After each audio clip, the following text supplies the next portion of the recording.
Fue capturada por el mismo hombre que aniquiló a su tribu, solo para descubrir que la única esperanza de salvación para su pueblo estaba en manos de su mayor enemigo.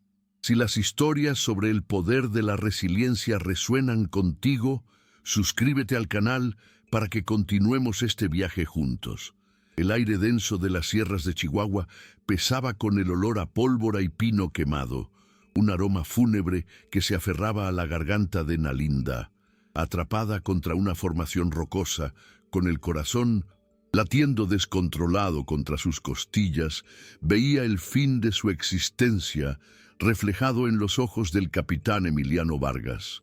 Su figura imponente, recortada contra el cielo teñido de humo, era la personificación de la desgracia que se había abatido sobre su gente. La espada de él, manchada con la sangre de guerreros que ella conocía desde la infancia, estaba en alto, lista para sellar su destino.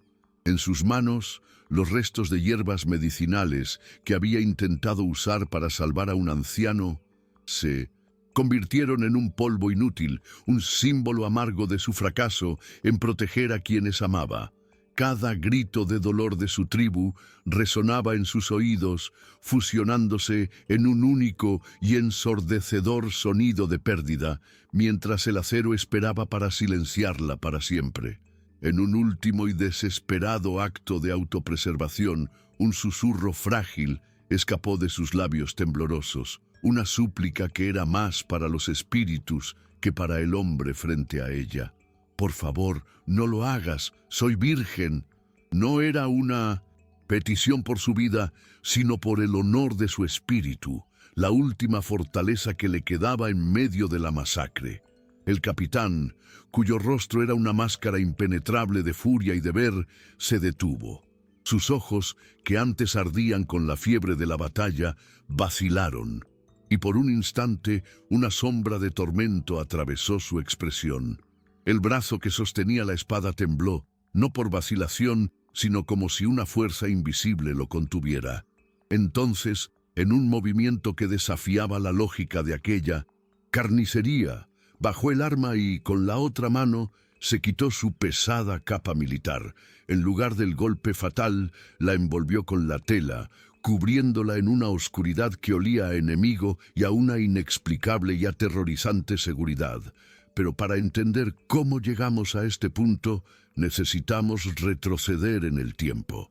Apenas unas lunas antes, Nalinda, cuyo nombre significaba luz del sol naciente, se movía en un mundo definido por el ritmo de la naturaleza y los susurros de los ancestros.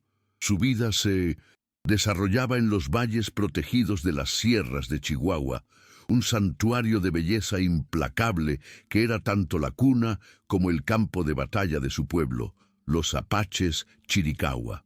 Ella no portaba un rifle ni un cuchillo de guerra. Sus armas eran las hojas, raíces y flores que recolectaba con un conocimiento transmitido por generaciones. Con sus manos delicadas sabía extraer el alivio para una fiebre o la cura para una herida, encontrando en el corazón de la tierra la fuerza que le faltaba en el espíritu para el combate. El recuerdo del ataque que se llevó a sus padres años atrás era una sombra persistente, un recordatorio constante de la fragilidad de la paz y la fuente de un miedo profundo que la aprisionaba siempre que el sonido de cascos lejanos resonaba por las montañas. Esta aversión a la violencia era su cruz y su secreto, mientras otras jóvenes de su edad aprendían a manejar arcos y a cabalgar con la furia de una tormenta. Nalinda se refugiaba en el silencio de su oficio. Su vacilación era vista por algunos como debilidad, una desviación de la valentía indomable que se esperaba de su linaje. Recordaba una vez, durante una cacería, cuando se quedó helada al ver el sufrimiento de un animal herido, incapaz de dar el golpe de gracia, atrayendo el desprecio silencioso de otros cazadores. Esa sensibilidad, que la convertía en una curandera excepcional, también la hacía un blanco fácil para el miedo. Ella encontraba su valentía no en la confrontación, sino en la preservación, dedicando sus días a fortalecer a su pueblo desde adentro, creyendo que la verdadera resiliencia estaba en la capacidad de curar y no en la de destruir. Sin embargo, la paz precaria que su pueblo conocía se estaba deshaciendo como arena en el viento. Del sur llegaban rumores cada vez más sombríos, historias de una nueva política agresiva del gobierno mexicano, bautizada irónicamente como pacificación. Era una campaña de exterminio velada, diseñada para limpiar las sierras de 1900. Los últimos focos de resistencia apache. Un nombre, en particular, era susurrado con una mezcla de odio y pavor alrededor de las fogatas nocturnas: Capitán Emiliano Vargas. Él era el ejecutor de esa política brutal, un fantasma implacable cuyas tácticas eran tan eficientes como crueles. Para Nal Inda y su tribu, Vargas no era un hombre, sino una plaga, una tormenta de acero y furia que avanzaba inexorablemente para borrar su existencia, transformando sus tierras sagradas en un cementerio a cielo abierto, bajo la bandera de una nación que los veía como salvajes a ser erradicados. Y entonces, la tormenta llegó. La aurora de aquel día fatídico no trajo la luz suave que Nal Inda tanto amaba, sino el brillo mortal del fuego de los rifles. El ataque fue una ola de violencia súbita y abrumadora que rompió la quietud del campamento sin previo aviso. El caos irrumpió como un animal salvaje, y el aire de la mañana se llenó instantáneamente con los gritos de sus seres queridos y el sonido metálico de la muerte. Aquel miedo que siempre había vivido en sus entrañas finalmente la dominó por completo. Mientras guerreros valientes como Baishan, el joven que la miraba con ternura, se lanzaban a una defensa desesperada, Nal Inda quedó paralizada. Sus pies parecían enraizados en el suelo manchado de sangre, su mente un vacío de terror. Vio su mundo desmoronarse en tiempo real, cada disparo arrancando un pedazo de su alma hasta verse completamente sola, una presa indefensa en el centro del huracán de violencia. El tiempo perdió el sentido mientras era llevada lejos de las ruinas humeantes de su hogar.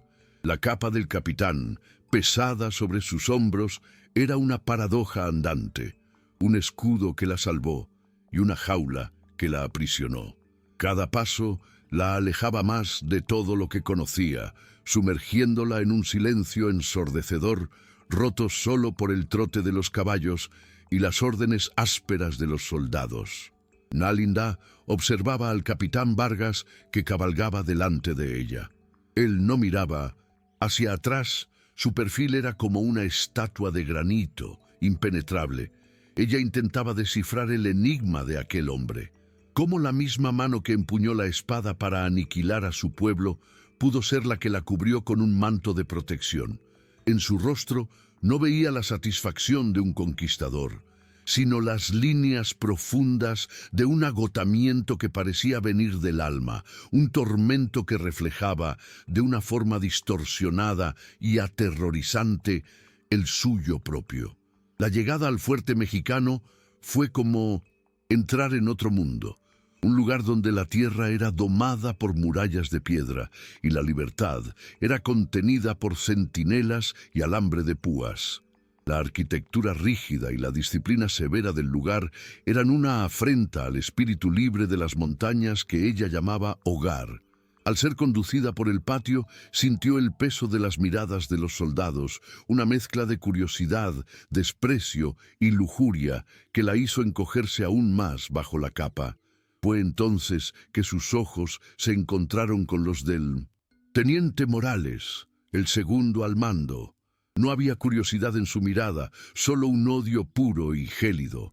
Él observó la capa sobre los hombros de ella y luego fulminó al capitán con una mirada de insubordinación contenida, dejando claro que la presencia de ella allí era una ofensa y que la compasión de su superior era una debilidad que él no toleraría.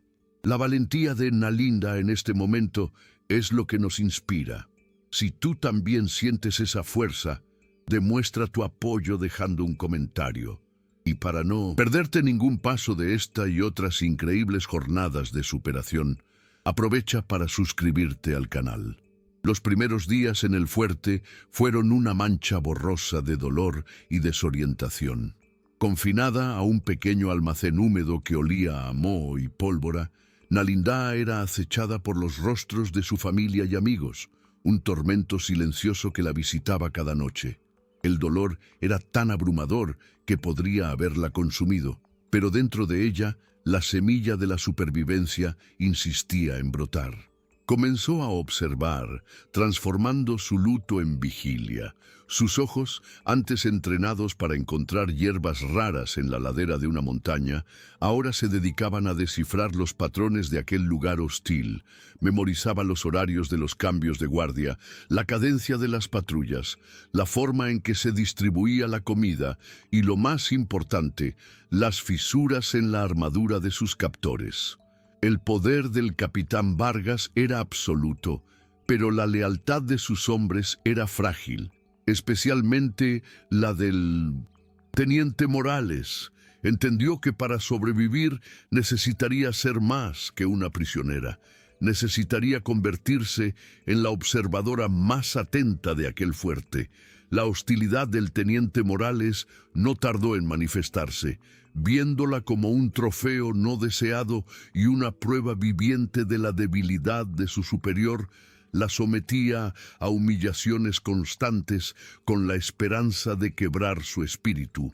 Cierta mañana la arrastró al patio central y arrojó un balde de ropa sucia y ensangrentada a sus pies, ordenándole que la lavara en el tanque helado para que todos vieran a la salvaje en su debido lugar.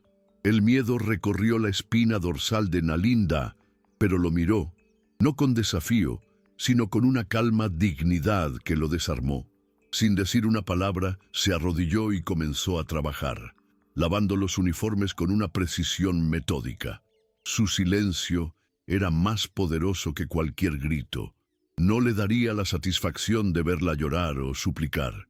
Mientras sus manos trabajaban, su mente registraba cada detalle: la impaciencia de Morales, su deseo de aprobación y el resentimiento mal disimulado que sentía por el capitán. Las interacciones con el capitán Vargas eran raras y cargadas de una tensión incómoda. Él la observaba desde lejos, sus encuentros limitados a breves momentos en que le traía una porción extra de comida o una cobija más gruesa para las frías noches del desierto. Nalindá recibía estos gestos con una desconfianza gélida, incapaz de olvidar que esas mismas manos habían orquestado la ruina de su tribu. Cierta tarde, él se acercó mientras ella machacaba unas hojas que había encontrado creciendo en una grieta del muro, y la sorprendió al preguntar, en voz baja, si esa era la hierba del sueño que los apaches usaban. La pregunta reveló una profundidad inesperada, una familiaridad con sus costumbres que la perturbó. El narrador omnisciente nos revela que, para Vargas, el rostro de Nalindá era un espejo embrujado. En sus rasgos, él veía el reflejo de su propia familia, masacrada en un ataque apache cuando era solo un niño, y protegerla se convirtió en una penitencia distorsionada, un acto desesperado para silenciar a los fantasmas de su propio pasado. La oportunidad de Nalindá para cambiar su destino surgió en la forma de una fiebre violenta que se abatió sobre un joven recluta. El cirujano del fuerte, con sus sanguijuelas y elixires inútiles, ya lo había desahuciado. Desde su rincón, Nalindá oía los delirios febriles del muchacho y reconocía los síntomas de la picadura de la araña de arena, una criatura cuyo veneno era fatal si no se trataba con las raíces correctas. Venciendo el miedo paralizante, se ofreció a ayudar. La reacción fue de burla y acusación. Morales declaró que ella quería envenenarlos a todos. Sin embargo, Vargas, viendo la vida del soldado desvanecerse y quizás movido por una chispa de esperanza o curiosidad, dio su permiso. Bajo la mirada atenta de dos guardias, Nalinda fue llevada fuera de los muros, donde encontró las plantas necesarias. Horas después, el emplasto que aplicó hizo que la fiebre cediera. El acto no le ganó amistad, pero sí algo mucho más valioso: un ínfimo grano de respeto y la percepción, entre los hombres, de que su conocimiento era poder. Lejos de los muros de piedra del fuerte, en las sombras de las montañas, la resistencia apache pulsaba de rabia y dolor. Baishan, el guerrero impetuoso cuyos sentimientos por Nalinda eran tan feroces como su lealtad a la tribu, había sobrevivido. Reunió a los pocos guerreros restantes, un pequeño grupo de fantasmas movidos por el luto y la venganza. La imagen de Nalinda, siendo llevada cubierta por la capa de su enemigo, lo atormentaba, alimentando un fuego que solo la sangre podría apagar. Para Baishan, la estrategia era simple y directa. La única respuesta a la violencia era más violencia. Él veía la protección de ella como una humillación, una mancha en el honor de su pueblo. Consumido por la urgencia de rescatarla y restaurar lo que se había perdido, comenzó a vigilar el fuerte, sus ojos ardiendo con un plan audaz y peligroso, un ataque frontal que arriesgaría todo en nombre del amor y del honor. Mientras tanto, dentro de la fortaleza, Nalinda sentía el peso de su precaria existencia. El respeto que se había ganado era una moneda de dos caras. Al mismo tiempo que la elevaba de simple cautiva, también la convertía en un objeto de mayor escrutinio y peligro. Cada día era un ejercicio de equilibrio sobre el filo de un cuchillo, para no perderse en aquel ambiente ajeno, para no dejar que el espíritu de su pueblo muriera dentro de ella. Se aferraba a los rituales en secreto. Al amparo de la noche, usaba el carbón de las brasas para dibujar en su piel los símbolos sagrados de protección y fuerza, susurrando plegarias antiguas que la conectaban con sus ancestros. Esta práctica clandestina era su ancla, un acto silencioso de rebelión que preservaba su identidad. En su corazón se libraba la guerra más difícil, la repulsión por el asesino de su familia contra la confusa e indeseada gratitud por el hombre que, por razones oscuras, insistía en mantenerla viva. La creciente influencia de Nalinda, por más sutil que fuera, era como veneno en los ojos del teniente Morales. La visión de la salvaje, ganando el respeto reacio de los soldados y la atención particular del capitán, corroía su autoridad y hería su orgullo.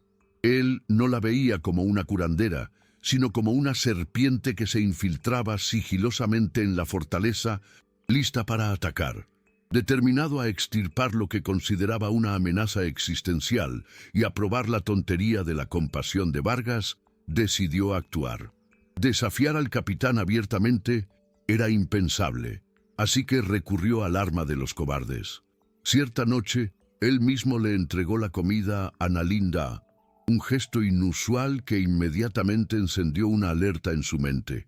En el guisado había mezclado un polvo finamente molido de una raíz conocida por causar una muerte que se asemejaba a una enfermedad súbita y violenta, una solución final y silenciosa para el problema que ella representaba. Al llevar la primera cuchara a la boca, el paladar entrenado de Nalinda detectó el amargor inconfundible y peligroso escondido bajo el condimento. Era la raíz del espíritu quebrado, una planta que su abuela le había enseñado a temer y a neutralizar. El pánico intentó apoderarse de ella, pero fue sometido por años de conocimiento. Sabía que el antídoto debía administrarse rápidamente. Discretamente, se deshizo de la comida y corrió a un pequeño escondite donde guardaba las hierbas que había logrado recolectar. Un tesoro de supervivencia que mantenía en secreto. Durante toda la noche, luchó contra los cólicos y la fiebre, masticando las hojas amargas del antídoto que la mantuvieron viva. A la mañana siguiente salió de su habitación pálida y débil, pero de pie. Más tarde, al pasar junto a Morales en el patio, dejó caer, como por accidente, una rama de la planta del antídoto a sus pies. La mirada que intercambiaron fue una declaración de guerra silenciosa.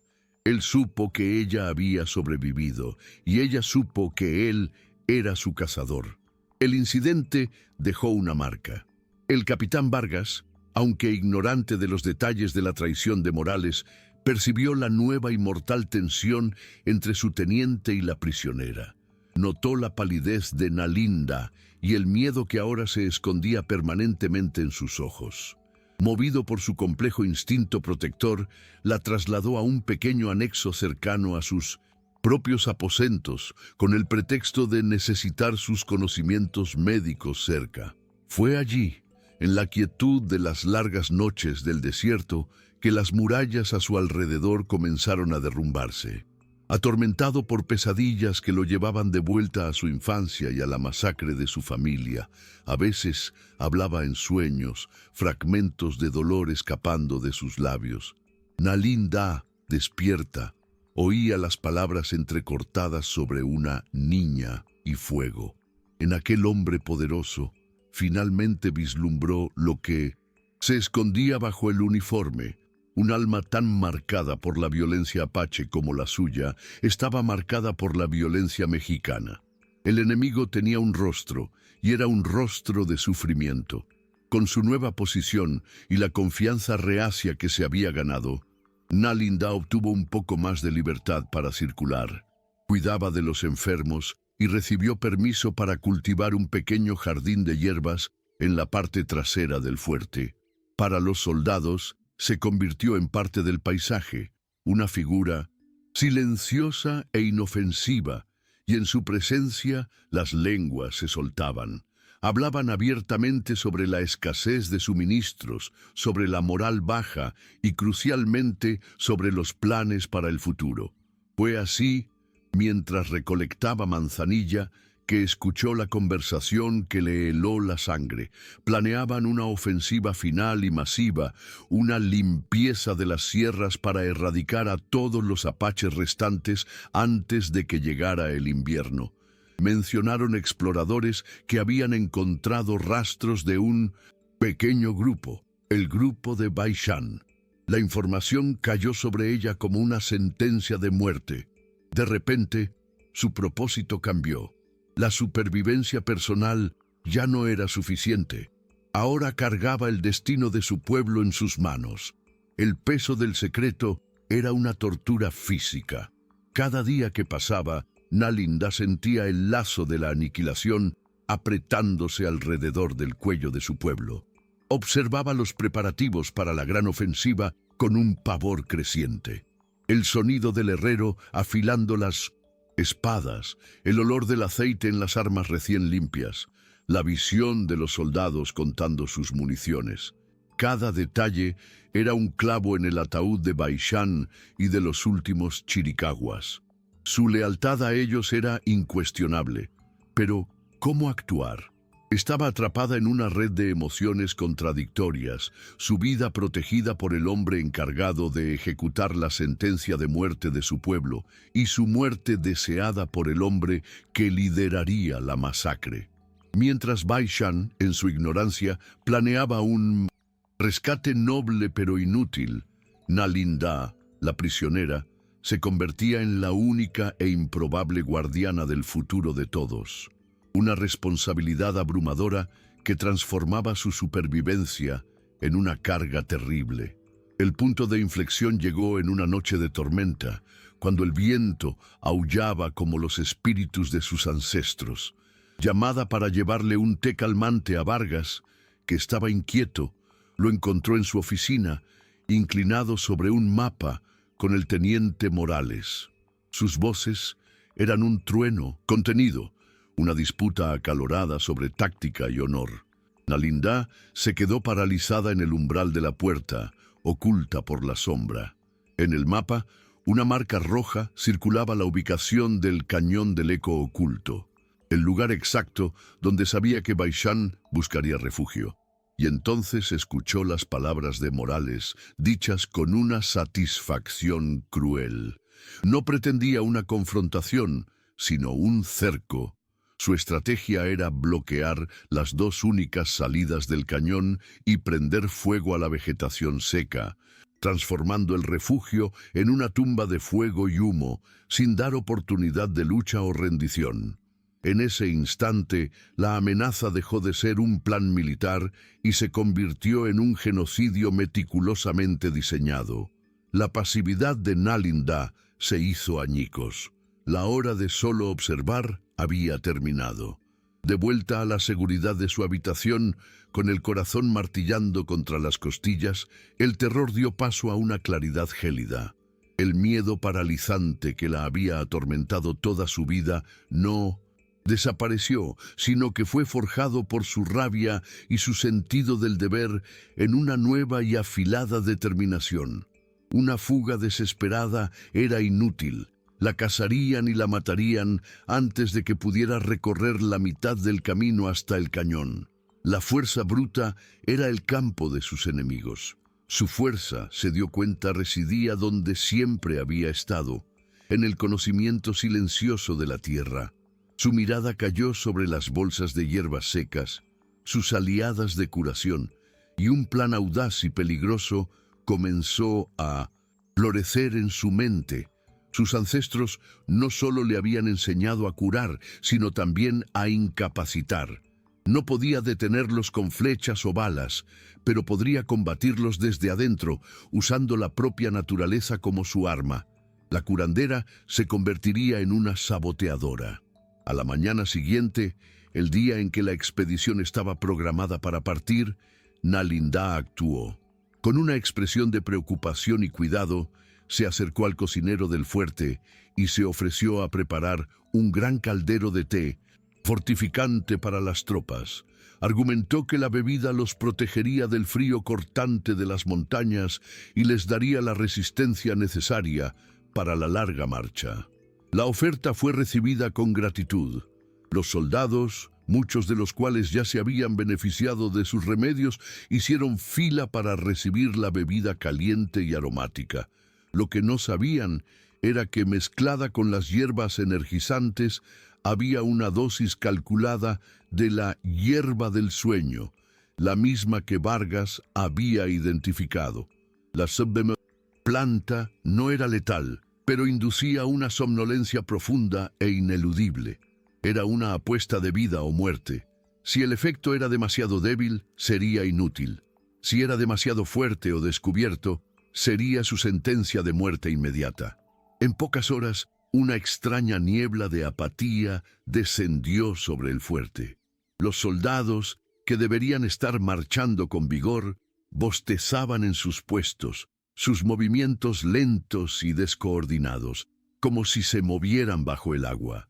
Los preparativos se estancaron. El teniente Morales, con el rostro rojo de furia, gritaba órdenes que eran recibidas con miradas vacías y una obediencia tardía, atribuyendo la lentitud a la insubordinación o a la debilidad moral. El capitán Vargas, sin embargo, era más astuto. Observaba la letargia generalizada, notando que no era el agotamiento normal de una tropa, sino algo artificial, una enfermedad que se propagaba por el aire. Sus ojos recorrieron el patio caótico y se posaron en Nalindá, que barría silenciosamente un rincón, intentando desesperadamente fundirse con las sombras. La mirada de él se detuvo en ella, una mezcla de asombro, sospecha y quizás una pizca de admiración reacia. En ese instante supo que la muchacha que había intentado proteger era mucho más peligrosa de lo que imaginaba. La certeza de Morales no tardó en convertirse en acción. Ignorando la autoridad de Vargas, cruzó el patio como un toro enfurecido y agarró a Nalindá por el brazo, arrastrándola al centro para que todos la vieran. ¡Bruja! ¡Traidora!, rugió, su voz resonando en las paredes de piedra. ¡Nos ha envenenado! ¡Esta salvaje saboteó la misión! La acusación flotó en el aire pesado. y los soldados somnolientos se giraron para mirar, su confusión transformándose lentamente en ira. Atrapada en su agarre de hierro, Nalindá sintió una ola de pánico, pero se forzó a encontrar la calma. Con la voz firme, aunque su cuerpo temblaba, negó todo, sugiriendo que una contaminación en la fuente de agua podría ser la causa. Era su palabra contra la de un oficial condecorado, una batalla que estaba destinada a perder. El teniente levantó la mano para golpearla, un acto de violencia pública que sellaría su destino. «Basta, teniente». La voz del capitán Vargas cortó el aire tenso, no con un grito, sino con una autoridad fría e incuestionable que paralizó la mano levantada de Morales. Se movió, posicionándose deliberadamente entre su segundo al mando y Nalindá, un escudo humano que era tanto una protección para ella como una reprimenda pública para él. El silencio que siguió fue pesado, un duelo de voluntades librado frente a toda la guarnición. Sin desviar la mirada furiosa de Morales, Vargas se dirigió a las tropas. «Hay una enfermedad propagándose por el fuerte», anunció, su voz resonando con un comando final. «La misión se pospone hasta que todos estén recuperados. Vuelvan a sus barracas». La orden deshizo a la multitud, dejando a los tres en un punto muerto cargado de odio y promesas de represalias.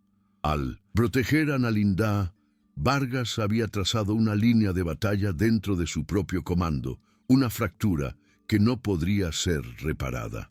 Esa noche, la confrontación tuvo lugar lejos de miradas curiosas. En el silencio de su oficina, Vargas encaró a Nalindá, la fachada de oficial comandante derrumbada, revelando solo al hombre detrás de ella. «No me tomes por tonto», dijo, su voz baja y ronca. «Dime qué hiciste». La hora de la negación había pasado. Nalindá levantó la barbilla, el miedo dando paso a una valentía nacida de la desesperación. No confesó el método, pero admitió el motivo. «Escuché el plan», respondió, su voz firme, «el plan de convertir el cañón en una pira funeraria. Mi pueblo no es ganado para ser masacrado. Dígame, capitán, ¿quemar a mujeres y niños indefensos es parte del código de honor de su ejército?» La pregunta lo golpeó como un puñetazo. Ella ya no se estaba defendiendo, lo estaba acusando, forzándolo a confrontar la brutalidad que él representaba. En ese momento, dejó de ser su prisionera para convertirse en el espejo de su conciencia. La acusación de Nalindá dejó a Vargas en un estado de tumulto interior. Sus palabras, afiladas como obsidiana, cortaron sus defensas, forzándolo a encarar la monstruosidad detrás de sus órdenes. Se vio atrapado entre el deber militar que había definido su vida y el imperativo moral que ella había despertado en él, un conflicto que lo dejó aislado y atormentado. Mientras tanto, la humillación pública fermentaba, transformando su resentimiento en una furia conspiradora. A sus ojos, el capitán ya no era un líder vacilante, sino un traidor declarado.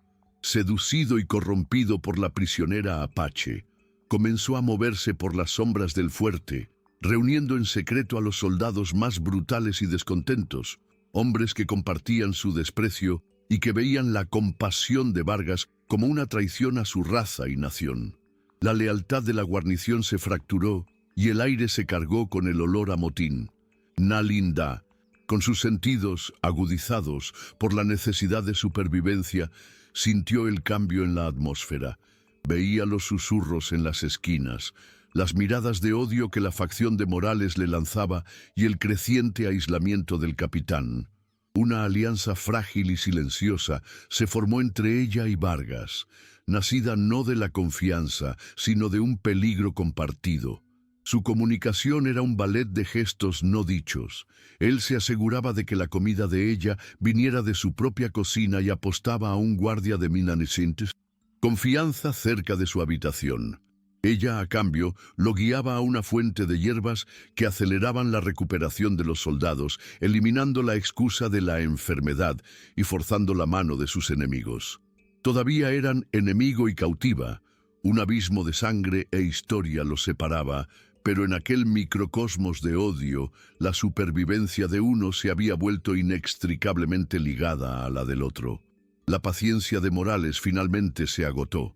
Sus exploradores particulares regresaron con la noticia de que el grupo Apache, probablemente confundido por la inacción mexicana, permanecía en el cañón del Eco Oculto.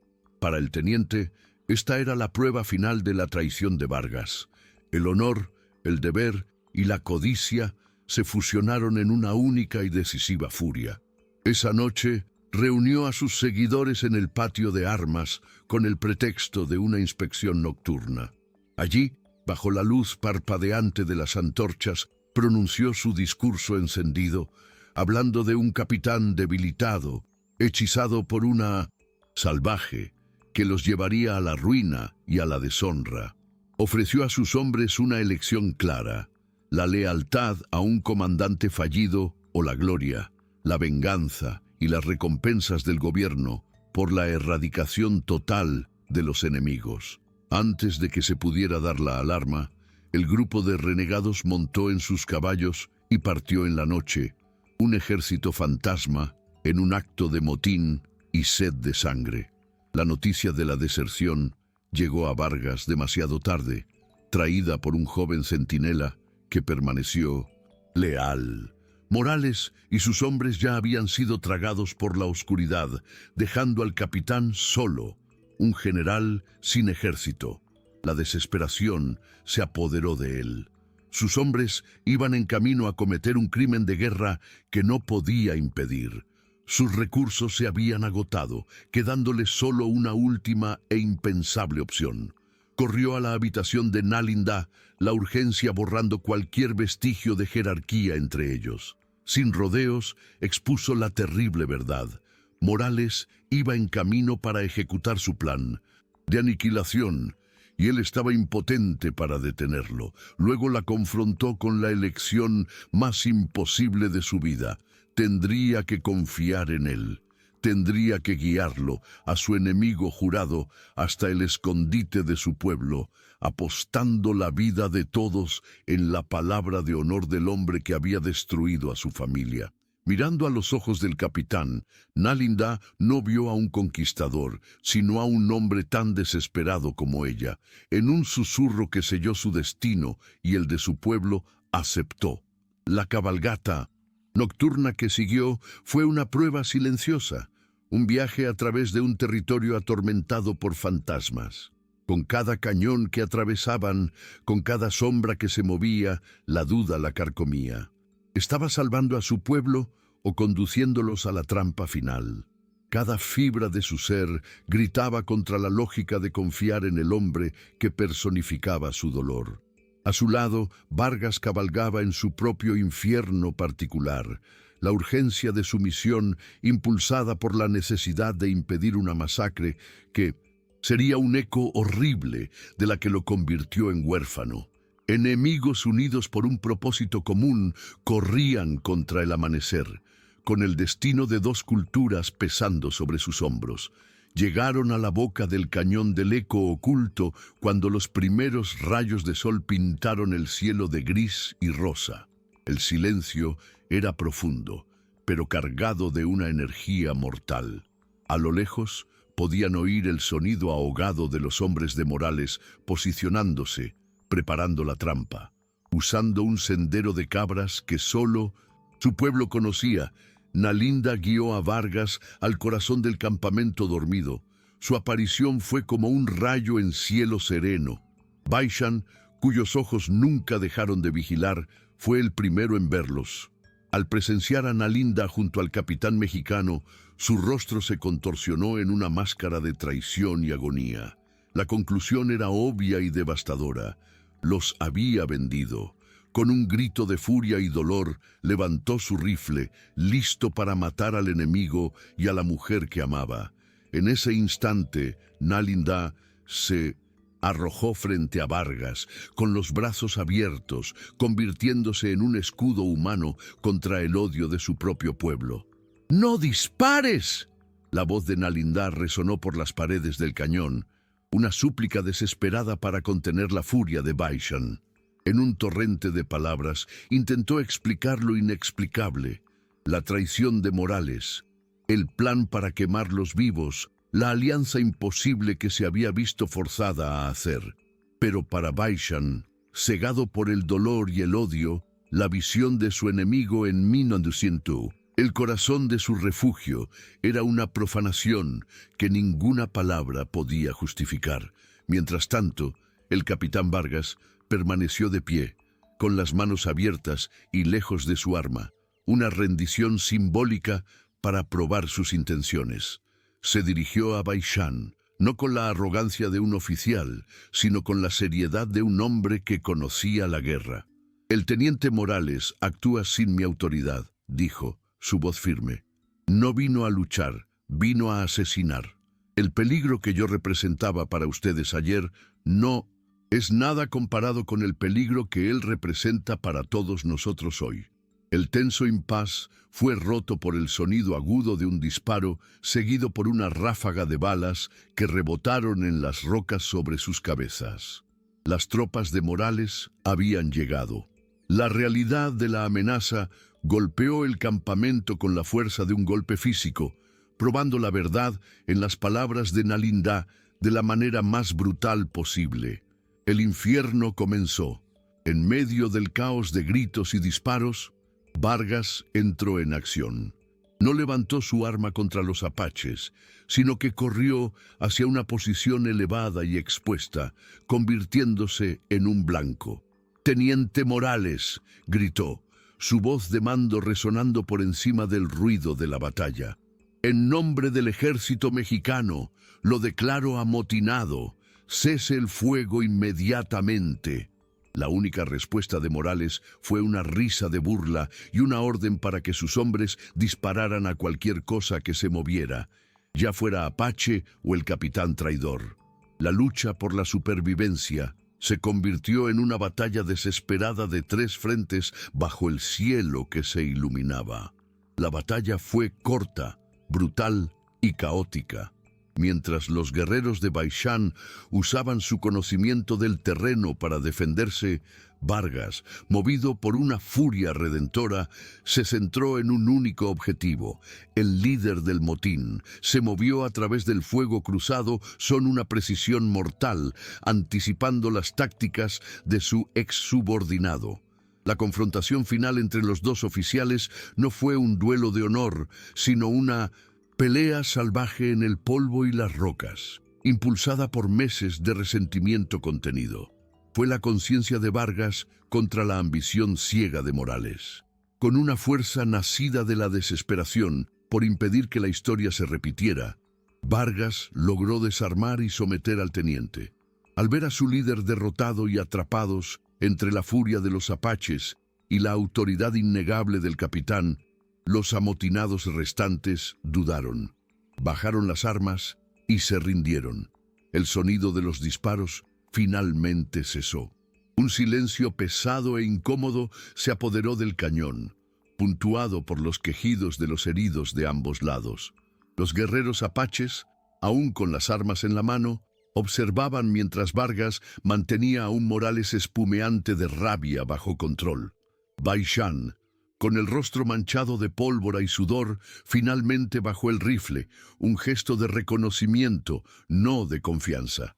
Nalindá, la catalizadora de aquella alianza imposible, permaneció en el espacio vacío entre los dos grupos, la personificación de una tregua frágil.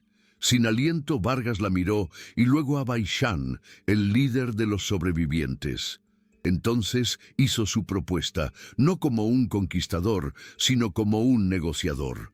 Llevaría a Morales y a sus hombres para enfrentar la corte marcial. A cambio, ofrecía un paso seguro.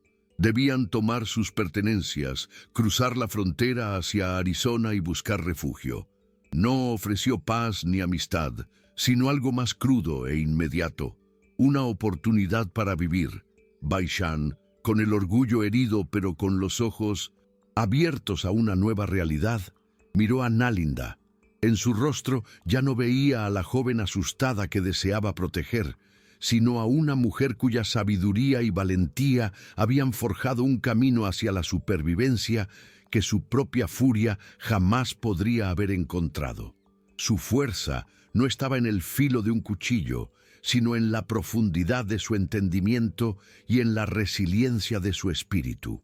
Con un lento y respetuoso asentimiento, aceptó los términos del capitán, sellando el acuerdo en nombre de los chiricahuas restantes. En ese instante, bajo la mirada de su pueblo, la transformación de Nalinda se completó. Había atravesado el fuego del trauma y de la pérdida, usando la inteligencia como escudo y la empatía como arma. De víctima paralizada por el miedo, se alzó como la salvadora que les mostró que la mayor valentía, a veces, reside en la capacidad de comprender y no solo de luchar. Mientras su pueblo se apresuraba a reunir sus pocas pertenencias para el largo viaje, Nalinda se acercó a Vargas para una despedida silenciosa. No había necesidad de palabras. El abismo de sangre entre sus pueblos permanecía, pero entre ellos se había construido un frágil puente de entendimiento. Él la miró, y por primera vez ella vio en sus ojos no la sombra de un soldado, ni el dolor de un huérfano, sino un simple respeto. Él no pidió perdón, y ella no lo ofreció, pues ambos sabían que las heridas de aquella guerra eran demasiado profundas. En su lugar, ella le extendió una pequeña bolsa de cuero que contenía hierbas para calmar las pesadillas. Un gesto de curandera, no de cautiva. Se despidieron no como enemigos o amigos, sino como dos almas marcadas por la misma violencia, que por un breve y terrible momento encontraron en la humanidad del otro un refugio contra el odio.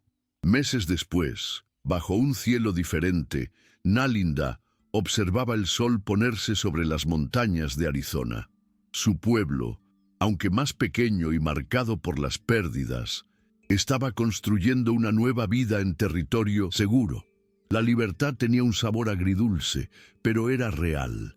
Se había convertido en una líder entre ellos, no por derecho de sangre, sino por el derecho de la sabiduría ganada a pulso. Enseñaba a los niños no solo los secretos de las plantas curativas, sino también la lección más difícil de su viaje, que la valentía se manifiesta de innumerables formas y que la fuerza para no odiar puede ser la más poderosa de todas. A veces, su mirada se volvía hacia el sur, hacia la frontera invisible que la separaba de su pasado. Ya no había miedo en esa mirada, solo el recuerdo de una oscuridad que atravesó para convertirse verdaderamente en la luz del sol naciente para su pueblo. El camino de Nalinda nos muestra que la resiliencia no es la ausencia de cicatrices, sino la fuerza que encontramos para crecer alrededor de ellas, transformando el dolor en sabiduría. Su historia y la del capitán Vargas son un recordatorio de que incluso en los conflictos más crueles, la semilla de la comprensión puede encontrar una grieta para brotar, demostrando que la humanidad que compartimos es, a veces, más fuerte que las banderas que nos separan. La historia de Nalinda nos enseña que la resiliencia no se trata de no caer, sino de la fuerza que encontramos para levantarnos. Si este mensaje tocó tu corazón, suscríbete al canal y comparte este video para que más personas puedan inspirarse en el poder de la empatía para superar el odio. Gracias por ver.